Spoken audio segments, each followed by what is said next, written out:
Ďalší príspevok nás zavedie až do Ameriky a je skutočným prekvapením.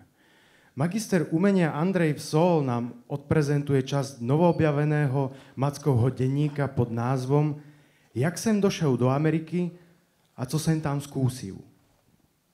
Pri skúmaní starých archívnych historických dokumentov sa mi šťastnou náhodou dostal do rúk denník Macka, kde si autor v jemu vlastnej záhoračine zaznamenal cestu do Ameriky a následné príhody, ktoré tam zakúsil. Denník je doplnený aj Mackovými kresbičkami.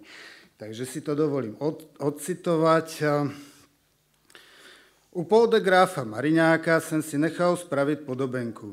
Enem pro mňa a pro moju famíliu, aby na mňa spomínali, jaký som byl pekný, dobre spôsobný chlap s fúsama.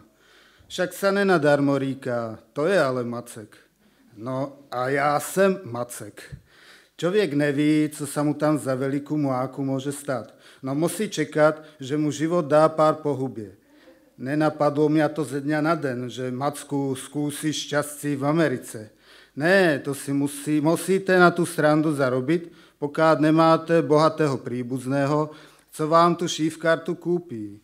A já jsem mi běhal po rolách jak Fredka a pomáhal jsem jako mlatec a pro polůvkáru knížací familie jsem nadháňal zvěrinu, abych si kúpil za zlatky kartu do svobodného světa, jak jsme tomu věrili. No a potom jsem musel do vojny a dobre sa krčiť v dekunku, abych nedošel o svoju fajnovú hlavu. Lebeňu jsem ustříhel, než v Haliči jsem to schytal do rici. Keď si na to spomenem, jak mňa to tam kúslo, ešte včil sa mi čaško sedzí. Vrátil jsem sa domů a zebral jsem si také pohledné ciché dzívča z dzedziny. Enem mě prekvapila, jak po svatbě začala trkotat a už sa jí huba nezastavila jak šlajfírce. Špatné časy byly aj po vojně. Chudobní ľudé se měli špatně a my jsme ani grunt neměli, enem takú malú chajdu. Do Vídňa jsme už nechodzili. Roboty by aj bylo dost, chyba, že by ju aj někdo zaplacil. Ľudé sa živili všelijak. Též bylo dost raušíců a pašeráků. Reku najvíc úfam v gajarech. Tak jsem říkal mojej starej, že půjdem do té Ameriky, jak jsem to chcel už před vojnou. A ona na to enem však zeber sádzi, než posílaj mi nějaké peníze, keď už mi tady necháš na krku 5 harantů. To jsem ještě nevyprávěl, že mám dzecušky, co? Malé pindelátka. No a co si začneš večer po roboce, keď už jsem tak ze starou ležal pod duchnu. 3 syné a 2 cerušky, pěkné jak obrázek, však po mne. A narobia šarvátu tak, že často není ani nic čut. V tento sú po jejich mamie. Dohováral jsem tej mojej. Reku, máš tady práce kolem domácnosti dost, tak nech ťa nenapadne kúkať po druhých mužoch, keď tu nebudem. Mám dzecka presne spočítané a nerád bych z nich spravil polosirotky, kebych zistil, že si mi nevierná. Proto ti tu nechám moju podobenku, abys na ňu vždycky kukla, keď na tebia dojdú hříšné myšlenky. A ona mi na Biblu svatú slúbila, že jak živné, že co by s mužama robila. No já si vím konc presne predstaviť, co by s nima robila, ale dál jsem to už nerozvádzal. Však ona mi též vyčinila, inak tá moja fešanda sa volá Anča. Že Amerika je veliká a chúťky muža ešte väčší a abych sa neohlédal za každú sukňu, na keru narazím, jak mocný pes. Reku za každú určite ne, jen za peknýma, ale to sa mi už nevyprávěl. To by byl oheň na streše. Slúbil jsem, že ji napíšem z Nového světa hned, jak bude mocet, a též nějaké peníze pošlem. Však na slovko peníze najlepší čuje. Dosť ľudí od nás odešlo do sveta, někteří tam ostali, někteří tam uhynuli, ale dosť bylo takých, co sa vrácili s plnou kešeňou. Měli peníze až za ušama, otevřeli si tady šenky a magazíny. Spakoval jsem si věci do kufra, rezervné šaty a boty, šnuptychle, poškrabek, nůž, peníze, tabák do banky a šel jsem šlapcukem směr Praha jak vandrák. Já vím, mohl jsem jít na Malovacký štacion a odvést sa cukem po Štrece na Moravu. Ale já jsem si moje peníze šanoval a cestu jsem si aj něco privyráběl a spával jsem většinu v maštali. Až v Praze, kde mi dali víza do Ameriky, jsem šel na štacion a odvezl sa konc do hrubilajzného prístavu Hamburku. Reku, po německy vím, však jsem chodil jak špunt s tacíčkem do Vídňa a moja maci tam slúžila za chúvu. Na vojně jsem musel meldovat aj ze sna. Měl jsem hrůzu a dušičku na krajičku, keď jsem dorazil do Hamburgu a kúkal na zaoceánský šíf, co mě měl včil lifrovat do Nového Yorku. A za šífkartu v treci trídze jsem zaplacil kasírovi celý Mailand. V Novém Yorku byste za to mohli žít víc jak 2 měsíce v Hoferi, jak jsem neskôr zistil. Reku, to je pěkný peníz, ale aj tak tam můžete friško skrepírovat.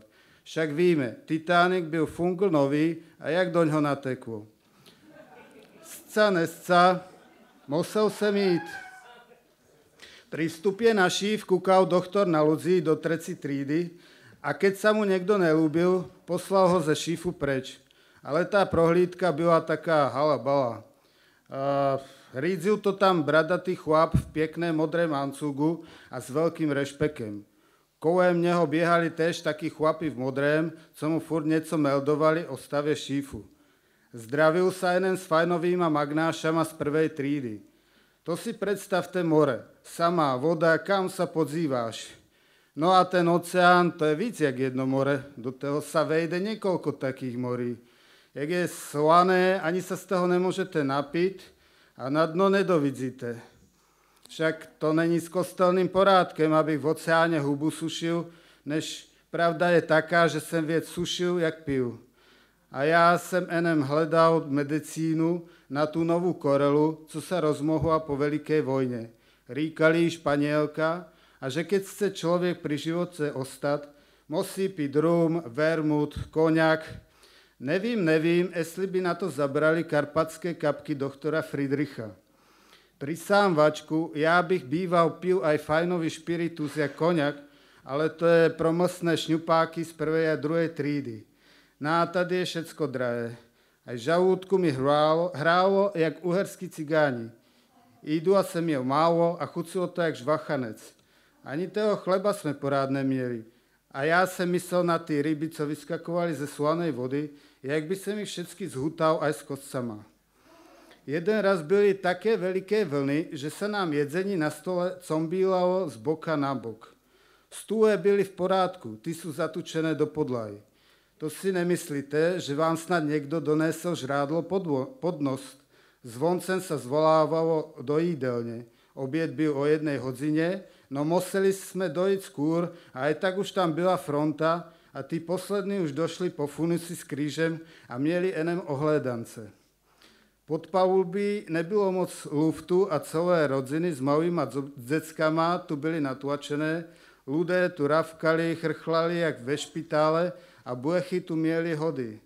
Jako mi bylo, keď jsem viděl uplakané bábenka na šifě a hned jsem si umierkoval na tých mojich ušmudlaných faganů, jakou asi včil nezdobu doma robia a jestli mi je Anča čestná. Čul jsem tu ľudí od všelikát, Taliánu, Němcu, Poláku aj žabožrútů a dalších, co jsem nevěděl ani určit, co je to za sorta. Tak jsem sa dal do vůle Boží, však jsme enem taký tvorečkové, také ťuťurky, co sa tu na zemi plahočíme, než si nás k sebe povolá náš Pán Bůh. No, veselo bylo, keď někdo spustil muziku, to jsme aj tancovali a zapomněli na surový svět. 2 Němci tam hrávali ferbla, než do toho jsem nešel, abych neprohrál aj Hosentrogle. Po cestě jsme měli zastávky. V Anglii šif nabral uhlí, poštu i dalších vandrovníků. Nastoupil tam nějaký Francek s holou hlavou. Furt říkal, jakou má výhodu, že nikdy nebude mít šezivé vlasy, ale myslím, že ho to škre. On je od nás, tuším Lábian. Bár má školy, je to vajčák. Ja sa s nikým jak živ do škričky nepúšťam, ale nasral mňa, keď si lehel na moju pričňu. Tak som mu dal príučku. Liskel som ho po hubie a on mi též jednu lízel. Spustila sa mu z nosa krev a ja mu dal šnuptychl, aby mi celý gavalec nezasvinil. Myslel si, že mu to dávam, aby sa s ním udobril. Ale však dobre, není zazaž taký špatný a spolem sme něco aj vypili, keď už sme sa tak dopodrobna zeznámili. Něco vám teda o něm povím. Francek byl už ve světce, už je taký obuechaný. Do Ameriky utekl už pred vojnu, aby sa vyhel asentírce, ale on měl plotfús, toho by aj tak neodvedli. Tecina od susedu ho udala žandárom, lebo měl něco s její dcerou a bála sa, že v Americe na ňu zapomene. Francek im aj tak utékel.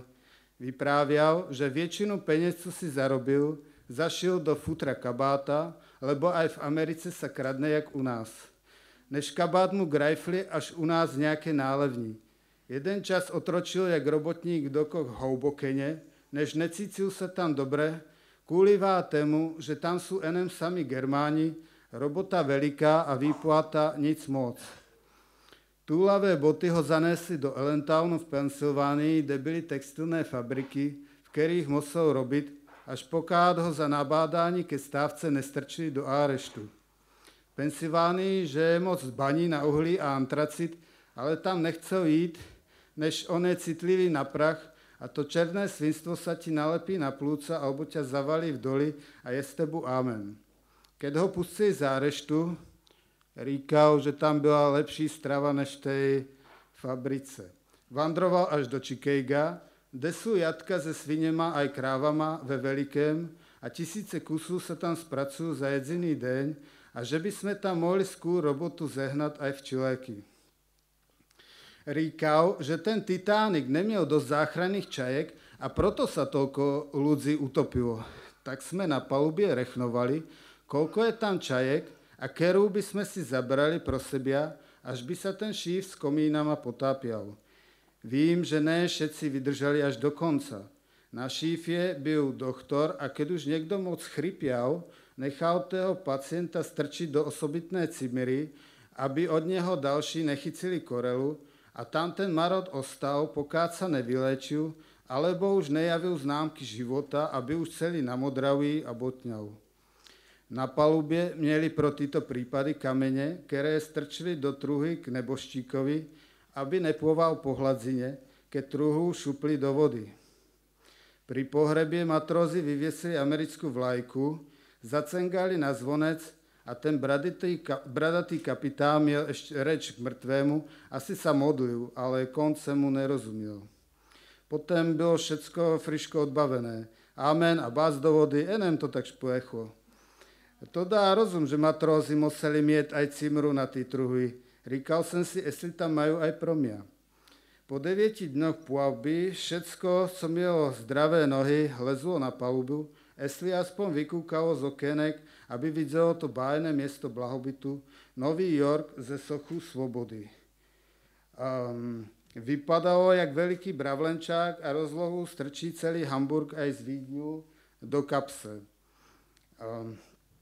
Samé štokové domy až do nebe, tých marúdu, co měli na šífě neduhy, odvezli do špitálu. Já jsem byl utahaný a moritný, ale zdravý. Vyglancoval jsem si strevice, aby ich nerobil hanbu a usmíval jsem se na všetkých jak jezulátko. Vyhodzili nás na takém ostrovku, co sa menoval Ellis Island. A bych polúbil tu pevnú zem pod nohama, keby nebyla tak černá jak Karan. Už nás čekali na diskurs americké úrady. Někteří měli na hubě také šnuptychle z gumičků. Ufam mysleli, že něco od nás chycá, jestli jsme jim tak smrdzeli, nevím. Však jsem si ani neuškrkel a ani boty nedal důle. Ode mňa jsem nečul, že by šel moc smrad. No možná to bylo kvůlivá Španělke, s kterou tam měli též starostci. Doktory měli v ruce krídu a tých, co se jim nelúbili, počmárali šriftem na chrbce či na prsách. Francek řekl, že tí, co tam majú krídové X-ko, sú vedení jako pomiatení na rozume a keby mi doktori něco tu krídu dali na kaboš, že si to mám hned zetrít, ináč mňa pošlu zas dom. Francek mi pomáhal s amerikánštinou, on je můj tumač, i keď v registrační síni měli aj českého a slovenského tumača. Vystříhal mě, že budu chcet od nás za vstup do Ameriky nějaké všimné. To jsem nevěděl, že všimné stojí $20. Furt jeden cálovat. Kde je ta krajina blahobytu, ha? Musel jsem šriftnout Leicester, že nejsem anarchista a polygamný. Ani nevím, co to je. Francek říkal, že anarchista je člověk, co nikdy není spokojný a furt rýpe do všetkého, co má něco z politiku a z času na čas zkouša zapleštit cisár pána po novém prezidenta. Polygamný chlap ževra je taký, co si zebere jednu ženu, než tomu nestačí a dobrovolně se jde trápit z druhou, aj třetí ženu a přitom ty ženské o sobě ani nemusá vědět. Ale keby naraz krepírovali, tak je to zas v porádku. Tež se mě pýtali na familiu a kedy jsem přišel na svět. Nemohel jsem se na to umírkovat. Kedy to bylo, mám to jen z druhé ruky od maci. Išli mě krstit do kostela v Malackách v zimě 90. a zrovna plno sněhu padalo. Rodiče už mysleli, jestli tam dondu, tak dostanem jen poslední pomazání. Chlap v uniformě se šnuptychem na hubě mě uderil do chrbte a já jsem pochopil, že chci, abych se narovnal, že mě budu mírat. Připadal jsem si jak na asentírce, jenom jsem se bál, aby mě znova neodvedli. Jeden v brýloch míral a hučal mi do ucha 5 feet 8 inches a druhý, co měl oči, jak keď na žabu stupneš, to zapisoval. Tež mě odvážili a zas ten prvý mi něco zahučal do pravého ucha a si myslel, že na to čujem lepší. Ten druhý si do papíru napísal, že vážím 160. To mě tak dožralo, však já jsem normálně stavěný a vůbec ne tu stolajzný. Nejskôr jsem zjistil, že Amerikánci to mají s váhama ináč, jak my, a ne jen s váhama, než o tom se tu nebudem rozpisovat. Jenom, abyste rozuměli, já jsem na vojně slúžil u laufu kanonu a kanoníry musá všetci vědět čítat, písat a rechnovat, ale ta amerikánština mi jaksi pod nos neleze. Jsem živej starosti, co budu včil enem robit, keď nemám skoro žádné fuky. Spolehám se na Francka. Co vám povím o Novém Yorku? Život tu jde strašně friško a ten luft je nějaký čašký. Prisám vačku, jezdá tam vozy bez koní, smrdzá a mají také klaxony, které vydávají zvuky jak poplašené vrány a kačeny. Já jsem také viděl už v Praze a ve Vídni, než tady je nepočítaně, na můj veru. Není tu moc místa a tak tu mají aj cuky, co jezdá po glajzách aj pod zemu a říkají tomu Subway, než Francek povídal, že to není nic nové, lebo to mají v Londýně dávno. Já zase všecko Franckovi nevěřím. Občas je můdrý jak Šalamúnova Rýt. V Novém Yorku bylo plno fabrik. Já jsem chcel radši někam na farmu, však jsem z rolníků, než Francek říkal, že to bychom museli jít víc na západ a na to nemáme peníze. Tak jsme se zaměstnali na stavbách štokových domů, co tam vyrostali jak hříby po déšti. Důležité tež bylo najít hofer, chyba, aby to zase nebylo moc drahé. Francek se poznal s nějakým hoštetňanem, co žil se ženou už leta v jednom Pavlačovém domě ve Manhattaně. Nebyli jsme tam jediní stravníci. V izbétke, kde nebyl krom 2 postelí žádný Einrichtung, jsme byli 4 a tak jsem musel spát s Franckem a chodzili po nás kakaruše. Je mi teskno za mou starou. Každý dzelní den jsem makal 12 hodin. Jsem z toho už celý hin. Večer jsem nemohl ani ustát od únavy a bacel jsem se hned do postele. Celý člověk mě bolel. Jenom hňoga do rána do večera, to jsem mohl ostat doma. Už jsem byl zarostlý jak Ezau, než bylo mi to durch ulici. Jednou večer jsem došel po roboce do té mojej cimre, zapálil jsem si a nevím, tak báňal. Myšlenky mi létaly sem a tam a tak jsem napísal starý list. Pochválen Pán Ježíš Kristus, moja najmilejší manželko. Na vědomí ti dávám, že jsem zdravý a dosavát se mám dobré, než není to tak růžové, jak jsem myslel. Všecko je tady veliké, jenom ty výplaty ne. Zdraví vinšujem aj tebie a našim dzecuškám a pozdravujem všetkých ve spolek, než toho Ondra od susedu ne, který má opuzlé reči a furt po tobě pokukuje. Však já vím svoje.